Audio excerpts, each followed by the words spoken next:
अब जो प्रसंग चल रहा है, जो जन मेरी शरण है ताका हूँ मैं दासी, गेल गेल लाग्या फिरूं जब तक धरती आकाशी। ज्यों बच्चा गऊ की नजर में यूं साई को संत, भक्तों के पीछे फिरे यू भक्त वत्सल भगवंत। परम पूज्य कबीर परमेश्वर ये भक्त वत्सल भगवान है। अब उन्हीं आत्माओं में से एक आत्मा मुसलमान घर में जन्म हुआ, उसका राबिया नाम था, उसका राबी। अब परमात्मा किसे दयालु हैं, जैसे आपको बहुत बार वेदों के प्रकरण दिखाए हैं। ऋग्वेद मंडल नंबर 9 सूक्त नंबर 86 के मंत्र 26-27 में, ऋग्वेद मंडल नंबर 9 सूक्त 82 के मंत्र 1, 2, 3 में, ऋग्वेद मंडल नंबर 9 सूक्त 96 के मंत्र 16 से 20 में, ऋग्वेद मंडल नंबर 9 सूक्त 1 मंत्र 8 और 9 में, ऋग्वेद मंडल नंबर 9 सूक्त 20 मंत्र 1 में, और भी अनेकों स्थानों पर समय आने पर मालिक की दया होगी इन वेदों का एक अच्छी तरह से जो अनुवाद किया जाएगा। तो वेदों में भी लीला लिखी है, भगवान ऐसी लीला करता है। वो परम अक्षर ब्रह्म पूर्ण परमात्मा है।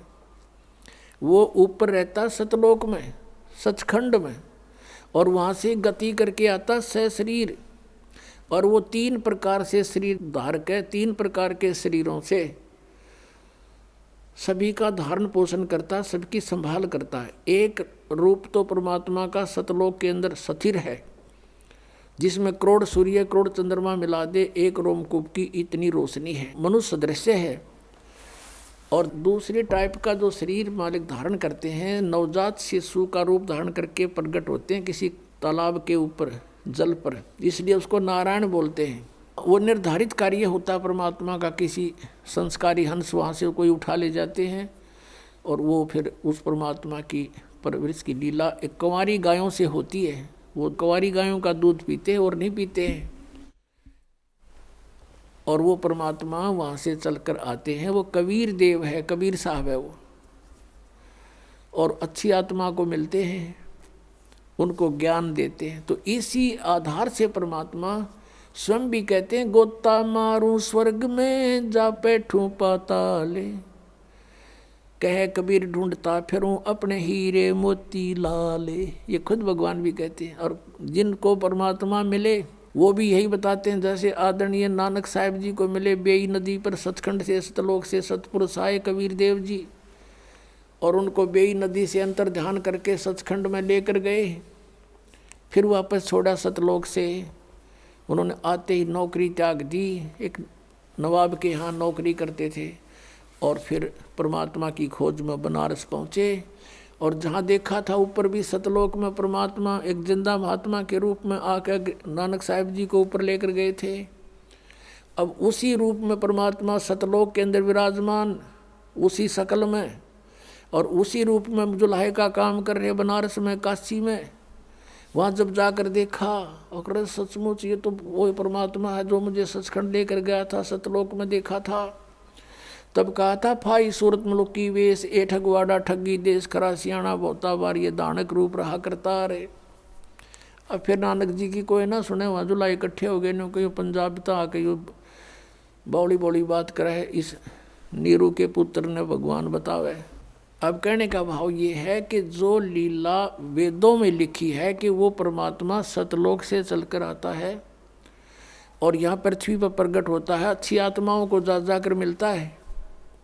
आदरणीय मुलुकदास जी को मिले, आदरणीय दादू साहिब जी को मिले, आदरणीय गरीबदास साहिब जी को मिले, आदरणीय घीसा दास साहिब जी को मिले, गांव खेकड़ा जिला मेरठ उत्तर प्रदेश में। आदरणीय गरीबदास साहिब जी को मिले, गांव छुडानी जिला झज्जर हरियाणा में। और गरीबदास जी ने कहा था कि सर्व कला सतगुरु साहिब की हरियाए हरियाणे नू, तुम कहते हो भगवान हमने पाया को नहीं, निराकार है, मैं कह रहा हूँ हरियाए हरियाणे नू। गरीबदास जी कहते हैं मैं कह रहा हूँ हरियाए हरियाणे नू। परमात्मा यहाँ आए थे हमारे पास जब तक हरियाणा बना भी नहीं था, ज्वाइंट पंजाब था, और शब्द बोले गए हरियाए हरियाणे नू। परमात्मा के वचन से ये अलग क्षेत्र हरियाणा बन गया, नहीं तो आज हम इस वाणी को कैसे स्पष्ट करते कि हरियाए हरियाणे नू। तो ये हरियाणा क्षेत्र बना दिया मां, लेकिन बनवाना ही था ये।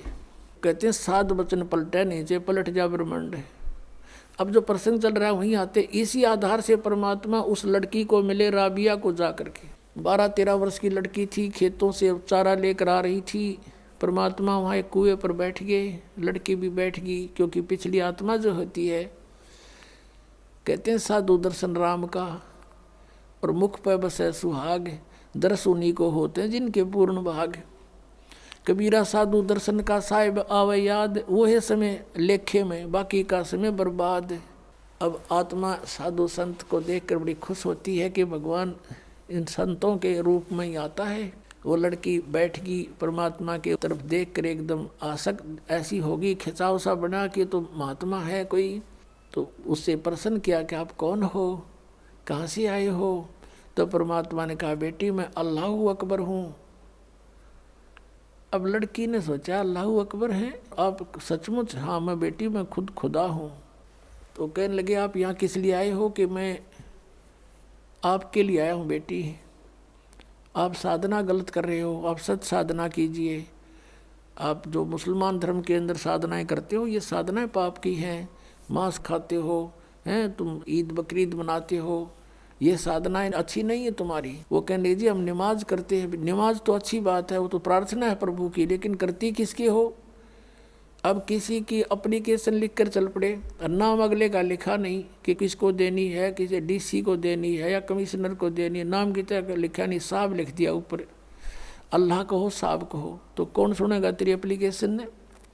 या नमाज तुम करते भी हो तो तुम किसके नाम भेज रहे हो? ये क्यों? तो बेचून अल्लाह है, बेचून है, फिर तुम्हें क्या मदद करेगा? वो बेचून है तो निराकार है। तो लड़की वो तो मालिक कि सामने इस अज्ञान का कहाँ ठिकाना है।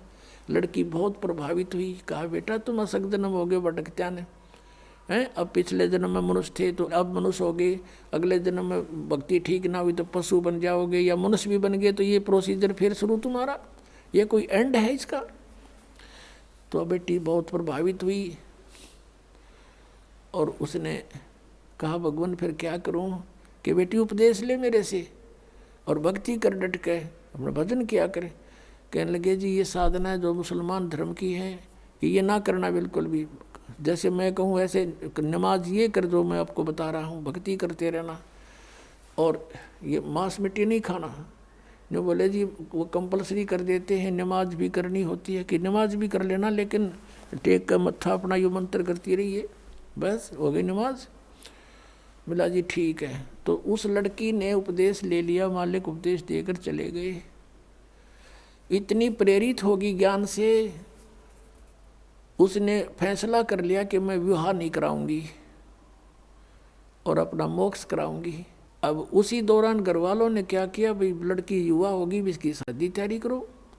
लड़की ने घर वालों से कह दिया कि मैं विवाह नहीं करूंगी। और मुसलमान धर्म में एक विशेषता है कि लड़की को बैठा देंगे पहले और लड़की से पूछते हैं कि बेटी तुझे ये विवाह मंजूर है?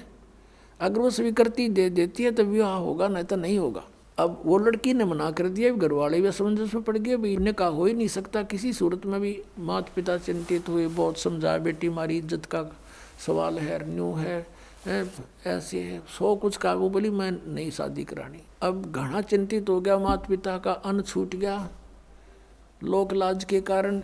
तो लड़की को अपने आप को प्रेरणा हुई, सोचा उसने कि चलो देखी जाएगी, माँ बाप कहते हैं विवाह कर लेती हूँ, लेकिन आगे जाके अपने पति से मैं साफ कह दूंगी मैं संतानोत्पत्ति नहीं करूँगी। ये डिटर्मिनेशन करके उसने स्वीकृति दे दी। विवाह हो गया। एक बहुत अच्छे नेक व्यक्ति थे, अच्छा अधिकारी था, अफसर था, उससे उस बेटी का ब्याह हो गया मुसलमान के। तो वहाँ जाते ही उसने अपने पति से कह दिया जी बात सुनो मेरी, मैंने एक प्रतिज्ञा कर रखी है अपने गुरुजी की कसम खा के, मैं संतानों उत्पत्ति नहीं करूंगी, मैं गृहस्थ कर्म नहीं करूंगी, और यदि आप मेरे साथ जबरदस्ती करोगे तो मैं आत्महत्या कर लूंगी। ये मेरा फाइनल फैसला है। तब वो सोच गया भी ये बात क्या बनी। कहने लगा बात बता फिर आपने निकाह स्वीकार क्यों किया था, मना कर देते, कोई आप पर प्रेशर थोड़ा ही था। उसने बता दिया कि ऐसे ऐसे मेरे माता पिता लोक लाज के कारण बहुत परेशान हो गए थे, और मैंने इसलिए निकाह मंजूर कर लिया कि ये तो शांत रहें, आगे मैं आपसे अर्ज कर लूँगी, ये सोच कर आई थी। बाप की मर्जी, मेरी अर्जी मंजूर करो या ना करो। तो बुद्धिमान समझदार दयालु व्यक्ति था वो मुसलमान। उसने एक सोचा भी मैं क्यों इसके वादा करूं भगवान के। पहले डरने वाले होते थे परमात्मा से कि भी क्यों मैं इसके टांग अड़ाऊं, इसकी भक्ति जब इसकी इतनी रुचि है। कहा ठीक है राबिया, जैसे आपके माता पिता को लोक लाज से डर था तो हमारा भी यहाँ समाज है। आप रहोगी मेरी पत्नी के रूप में संसार की दृष्टि में, और मेरे लिए होगी मेरी बहन के तुल्य। तेरे अलग से मकान बना दूंगा, उसमें अपनी भक्ति करना, लेकिन घर से बाहर नहीं जाने दूंगा, हमारी भी इज्जत है। कदे तू कह मैं वहाँ जाऊंगी फलान करूंगी, कहीं और नहीं जाने दूंगा किसी संत भक्त के पास, जो आपकी आज्ञा। अब उस लड़की ने 4 वर्ष तो साधना वो की जो परमात्मा ने बता रखी थी। फिर वहाँ आने लगे, जो अलग से उसका कमरा बना दिया। उस मुसलमान भक्त ने अपनी दूसरा ब्याह करवा लिया। मुसलमानों में कई कई शादियाँ हो जाती हैं। तो वहाँ आस पड़ोस की और भी भगतनी जो मुसलमान वर्ग की थी धर्म की, वो आने लगे हैं। वो कहने लगी बता तो कुछ भी ना करती या कोई बात हुई। यानी कुछ दिन में वो परमात्मा वाला ज्ञान हट गया, वो लोक वेद फिर समा गया उस बेटी में, और वही मुसलमान धर्म वाली क्रियाएं उसने शुरू कर दी। काल का तो जाल है कसूता। अब वो करती रही अपनी साधना। वो 50 वर्ष की होगी। 50 वर्ष की आयु जब होगी तो उसने अपने पति से कहा कि आपकी आज्ञा हो तो मैं मक्का जाना चाहती हूँ हज करने के लिए। और हज करना कंपलसरी होता मुसलमान धर्म में।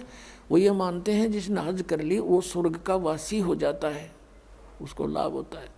तो सभी बूढ़े बुजुर्गों को हज अवश्य करवाते हैं। उसके पति ने सोचा कि भी मैंने देख लिया इसको 30-35 वर्ष हो गए, मैंने कोई भी ऐसा इसका आचरण नहीं देखा, इसलिए उसने उसको अलाउड कर दिया कि आप जा सकते हो, और कहो तो मैं आपके लिए कोई ऊँट की व्यवस्था कर दूं सवारी की। राबिया ने कहा नहीं मैं पैदल जाऊंगी। जैसा हमारी सोच है कि पैदल जाने तक घना लाभ होगा। अब वो चल पड़ी, क्योंकि काफ़ी व्यक्ति जाते थे, पैदल जाते थे, लारा लग जाता था, लाइन लग जाती थी, तो वो लड़की भी चल पड़ी। अब वो जा रही थी, चलते चलते रास्ते में रेगिस्तान में एक कुआं था।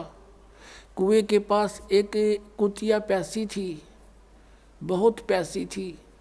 उसके छोटे छोटे नवजात बच्चे थे, दूर एक साइड में रखे हुए थे, बैठे थे, आंखें भी नहीं खुली थी उनकी, और वो बहुत प्यासी थी। और कभी तो राबिया के चरणों की तरफ आ रही है, फिर भागकर कुएं में झांक रही है। अब राबिया उसकी भाषा समझ गई कि इसको प्यास लगी है। कुएं पर देखा तो वहाँ कोई बाल्टी नहीं, कोई रस्सा नहीं, आसपास कोई गांव नहीं, कोई और व्यक्ति आसपास नजर नहीं आ रहा जहाँ से कोई साधन मांग लाऊं। अब उस लड़की ने आव देखा ना ताव देखा, अपने बाल पाड़े, लंबे लंबे बाल थे, वो बाल पाड़े न एक एक बाल फटाफट सारे बाल पाड़ के और एक रस्सी बनाई। ये है मुसलमान, ये मांस खावर उदमस्ता रहे, ये मुसलमान नहीं है। वह लड़की थी मुसलमान। कहते दया बिना दरवेश कसाई, जिसके दया नहीं वो भगत किसा। लंबी लंबी इतनी लंबी रस्सी बांटी अपने बाड़ाते हैं, बहुत नीचे जल होते थे, और अपने वस्त्र निकाल कर, पहले मोटे मोटे खद्दर के कपड़े होते थे, वो कपड़े निकाल कर उसका बांध के और पानी में भिगोए।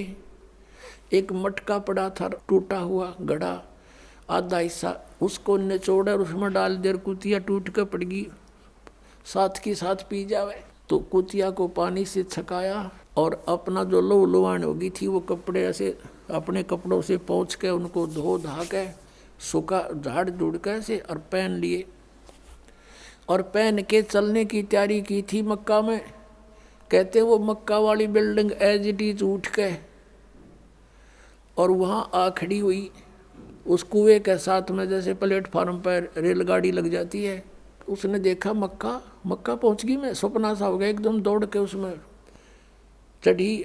चलते ही वो वहाँ से उठा और उसमें सारे यात्री उसके जितने जा रहे थे माथा मुथा टेके थे वो सारे उसके अंदर, और वहाँ मक्का है नहीं स्थान पर, वहाँ सारे देखें कित गया वो हमारा मक्का। तो फिर कुछ देर के बाद वो विमान की तरह वापस जाकर वहीं स्थापित हो गया। अब इस कारण से पूरे मुसलमान धर्म में उस क्षेत्र में ये हो गया, वह भक्ति हो तराबिया कैसी, भक्ति हो तराबिया जैसी। मक्का भी वहाँ बुला लिया राबिया ने, पक्का इसके लिए वहाँ पहुँच गया। अपने आत्माओं ये समझना कि जैसे दास आपको बता रहा था कि पहले जो भी हमें सुख होता था या कोई घर में ऐसी अच्छी घटना होती थी तो हम ये सोचा करते थे जो साधनाएं हम कर रहे हैं इसी से हुआ हमारा। और ये थे पिछले पुण्य, उन पुण्यों से उसके अंदर दया हुई, दया से उसमें इतनी हिम्मत आई कि बाल पाड़ दूं, पाड़ के दिखाओ 4 बाल, आप पता लग जा। तो पिछले संस्कार से इतना प्रबल किया, करे करावे साइया मन में लहर उठा, दादू सदर जीव के आप बगल हो जा।